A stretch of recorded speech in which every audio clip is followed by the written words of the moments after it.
Hello and welcome to Reviews by ET. Today, we're going to review the latest offering from OnePlus, the 11R. Now, this is the younger sibling of OnePlus 11 that looks exactly the same, minus the Hasselblad badge in the back and a few tidbits here and there. So how is it? This phone runs on Snapdragon 8 Plus Gen 1 processor. It has flagship specs, a curved display and value for money specs, which will remind you of the flagship killers that OnePlus used to produce back in the day. It is absolutely different from last year's offering in a very good way, and we are seriously happy about it. I have been using OnePlus devices since 2015. Back then, it was safe to say that anything from OnePlus is among the best in the market. Well, it's not the case anymore. Now, OnePlus claims to have addressed a lot of customer complaints in the 11 series, in this phone and its elder brother. I have not faced any problem as such till now in this device, but there are a few OS problems still there in this phone. See, when you try to swipe up the menu bar, it doesn't work if there is a widget on the screen. Now this is just a problem with Oxygen OS, and other Androids like the Google Pixel that we also use does not seem to have this problem. However, apart from a few snags and glitches, OnePlus seems to have done most of the things right. The OnePlus 11R, this phone feels premium for its price range, but it's quite heavy if you ask me. However, the phone fits surprisingly well in your hands. It is not wide and one-hand usage is comfortably easy. The back panel is a throwback to the sandstone texture we have seen in OnePlus One. Now this one is a bit glossy, my friends call it matte glossy, and this looks nice. You won't get fingerprints at all on this module. But I'm guessing that most of us will be using this phone with a back cover like this one, which is also provided with the phone. And the only exposed part will be the camera module, which is prone to scratches and fingerprints. So a skin for the module is recommended. But the camera module here, kya hai ye? Well, I'm not a fan. The cameras are small and there's a lot of blank space on the round camera island. And the Hasselblad badge is missing, which is found in OnePlus 11 only. The 120Hz 6.74 inches display is crisp, and I have always been a fan of OnePlus displays.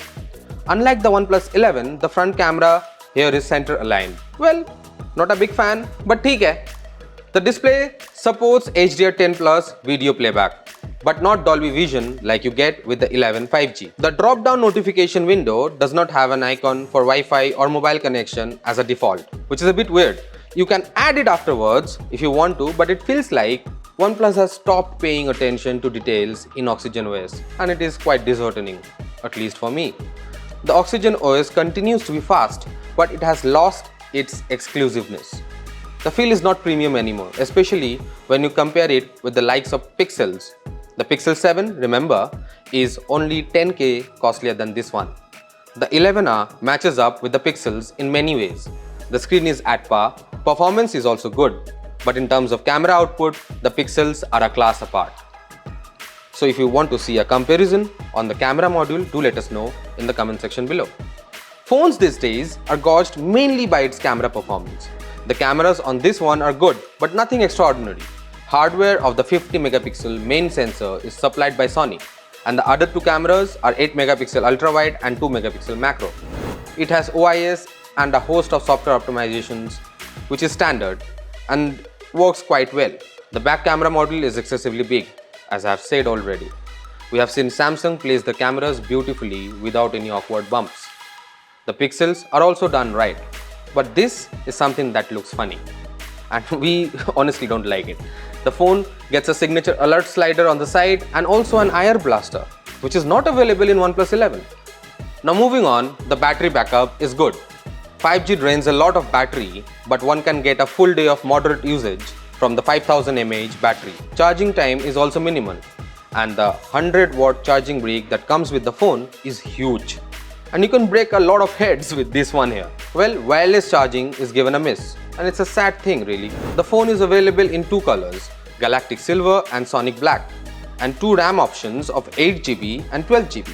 You also get two storage options of 128GB and 256GB to choose from. So, at $39,999, the OnePlus 11R is a well-built flagship killer. Remember, OnePlus used to be flagship killers back in the day. The Snapdragon 8 Plus One SoC is the highlight of this phone, and it is one of the cheapest phones to ship with this processor. The camera module and a bit of software issues apart, this sure is a resurgence of the brand that never settles. So that's all from me now. Thanks for watching.